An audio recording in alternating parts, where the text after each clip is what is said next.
What's up guys, it's me Eric B and welcome back to the channel. I hope you're having a fantastic day and a very Merry Christmas. So I'm here in sunny Macon, Georgia right now to do a first ride on one of my dream supermotos, and that's the Husky on the 7-on-1. provided by Fastlane D, who's on the way right now. I also brought out the FZ10 so he can do a first ride on that bike. And then we're just gonna ride around town, do some hooligan stuff, and have some fun. Oh crap, look who it is showing up right now. So we got the R1 and the Husky. What's up, man? Eric, what's going on, man? How you doing? Good to meet you, man. Dillon. Eric. Nice to meet you. Nice Yeah. to meet you. How you doing, man? Oh, You got the Nice nice to meet you. Yeah. filter on there too. Yeah. Sony gang is out here. Hey, Yeah. yeah, let's go.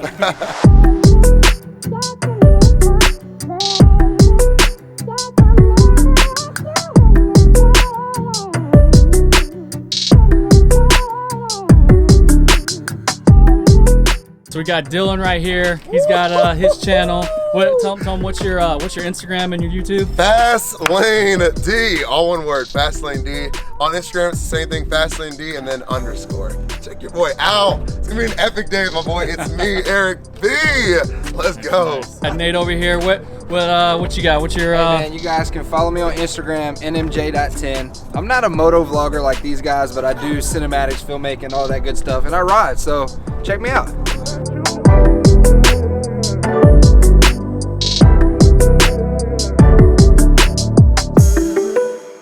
All right, so real quick before we head out on the road, just wanted to let you guys see this, while it's here at a standstill. This thing is awesome, man. I love it. So if you guys didn't know, KTM is the parent company of Husqvarna, and I don't know, it's either between the 690 SMR, I believe is what it's called, that KTM has, or this one is what I'm looking at getting. And these are both premium supermotos. You also have things like the Ducati Hypermotard, but you're probably gonna pay a little bit more coin for it. But this thing is awesome. Also, guys, if you hear me breathing heavy, it's just because we were just running around, moving the bikes around and stuff like that. So I apologize in advance. All right, so you can see this thing is outfitted with Brembo brakes front and back. That's what's one of the cool features that's on this bike. Has 4 piston caliber there in the front. I think that's a nice touch to the bike. You don't see that on most supermotos. So as far as mods goes, he removed the monstrosity of the license plate holder here, tucked the license plate nice and neat under the tail there, and you can see some RNG turn signals, and it does have an aero exhaust, which sounds pretty dang good.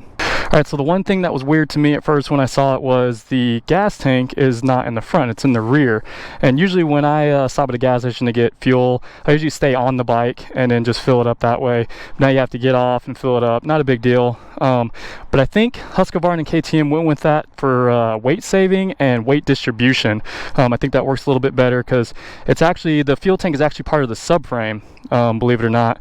So the only bad things I've heard about it is if you go down, there's been some cases where I guess it catches on fire, but I don't know if that's a fuel tank issue or like a cap issue where it leaks. All right, and it also has a skid plate on it. I don't know if the Supermoto comes factory like that, or if that only comes on the Enduro model. All right, guys, I'm just super excited to get this bad boy out on the road, and you hear the FZ10 just fired up, so we're about to go have some fun. But before we do that, as always, guys, let's cut to the B-roll.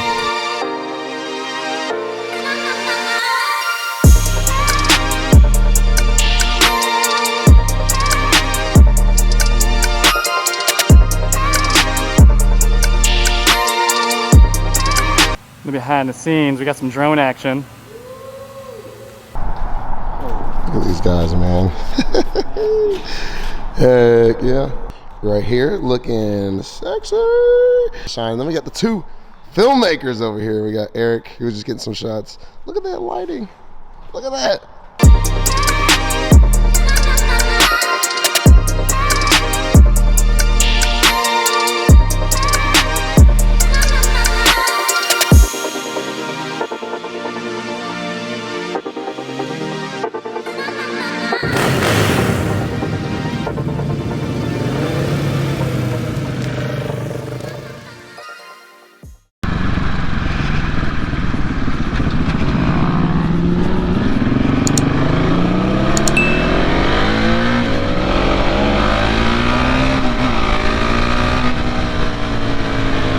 Man, this thing is peppy. Compared to the DRZ that I rode, man, this thing would destroy it. I heard that top speed on this, it will be able to get up to about 120 miles an hour on a Supermoto, which is kind of insane. All right, what gas station are we going to here? They done took off on me.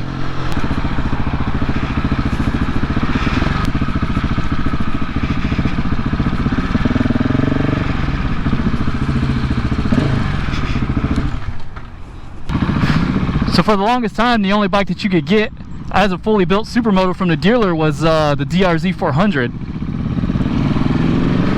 And now you can get things like the KTM, the Husqvarna, and stuff like that. So that's pretty cool. All right, so as far as the power goes on this thing, so this is a one-cylinder 693cc motor, pushing out 74 horsepower and about 54 foot-pounds of torque or so. He's doing his little walk around. People are looking at us crazy like, what is he doing? Like I said before, man, in my previous videos, it's amazing how much power people like KTM, Husqvarna, Triumph, and stuff like that that only has, you know, single cylinders all the way up to triples, how much power they can get out of those engines.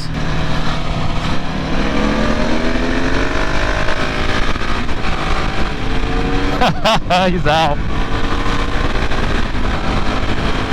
God, I ain't keeping up.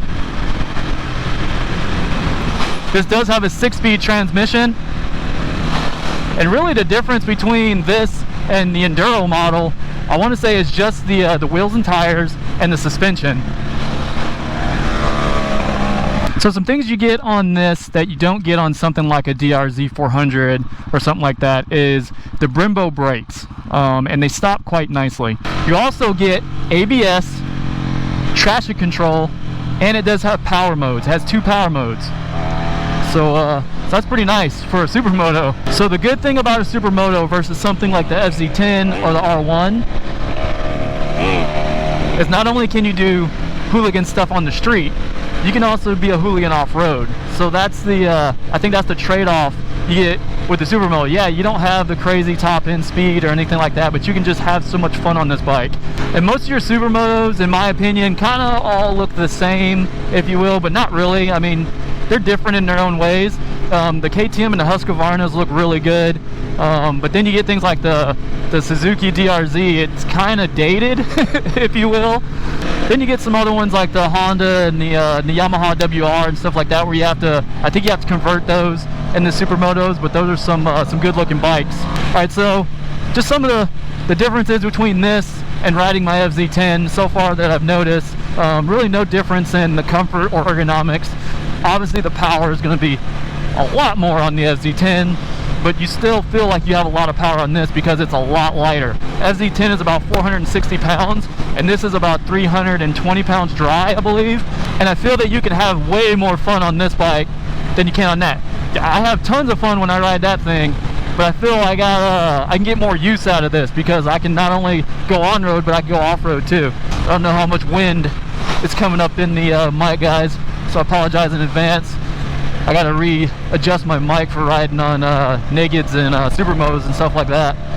A lot more wind hit me in my chest now than just going right up into my helmet. Oh, the FZ.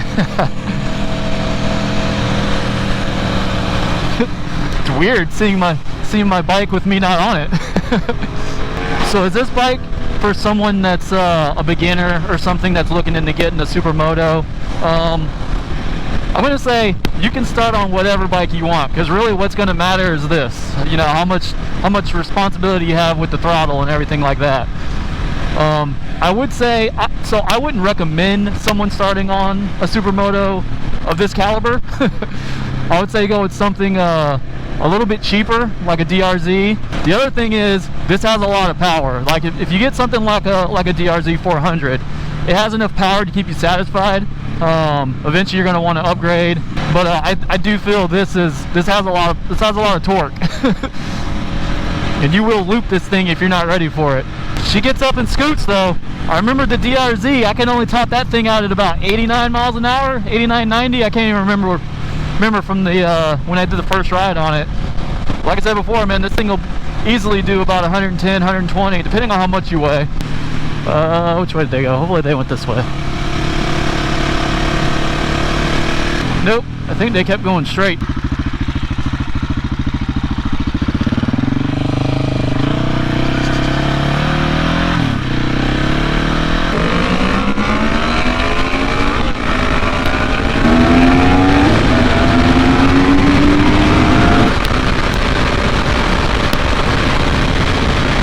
KTM and Husqvarna has been in the motorcycle game for quite some time, all the way back to like 1903 or something like that.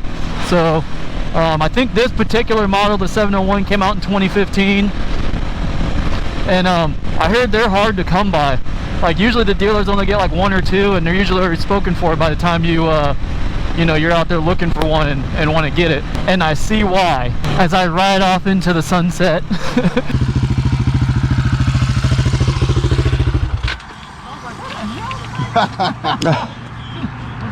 Trying to get some good pulls in, man. You're good. I started talking. Yeah. And then Oh, yeah. the dog took off, and then I was like, okay, let me catch up. And I was like, Dude. There they go. you know, you feel like when you were a kid in the store and you lost your mom, and you're like, oh. Where are they? All alone. How was it when you guys were doing this? It's quick. Like we did a second gear pull. There's no point in first. Second gear, you're there. The power is almost equivalent. But once I get to third and I start hitting into that power band, it's over with. Like the R1 carries it. But I was impressed though.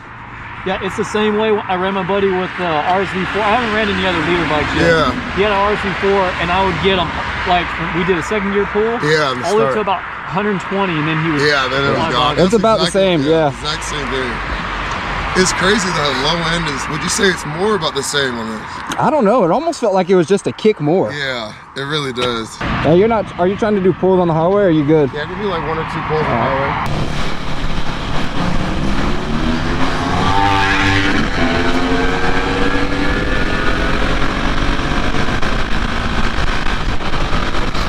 The Corvette wants in on the action.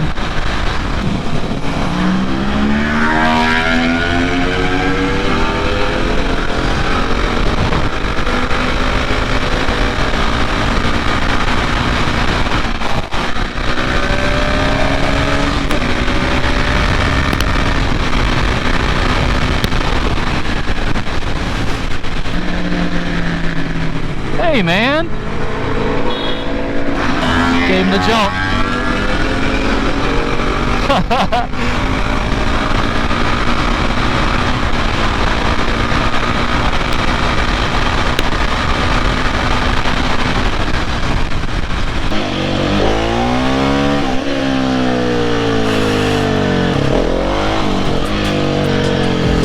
I think something like this is so much easier to learn wheelies on because it's lighter. Like, I can learn how to do it. I'm just like more scared to do them on that because that thing's crazy. I can do them, but that thing is just like, yeah.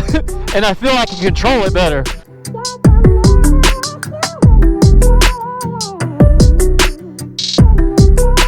Alright guys, man, what a day of riding. So this thing is a blast to ride. I love it. Man, it's a good looking bike. You can't beat it. I mean, they're hard to come by, but man, I enjoyed it. So now if you are a new rider, I would not recommend getting a 701. I would definitely start on something smaller. Other little things I noticed was when I was out on the highway about 80, 90, it wanted to wiggle around a little bit. It's a lightweight bike. Alright guys, if you have a 701 or you have any comments or questions or anything, be sure to leave them down in the comment section below. Just wanted to say thanks to Dillon again for allowing me to do a first ride on his 701. And if you guys are new to the channel, be sure to subscribe, and I'll see you in the next one. Peace.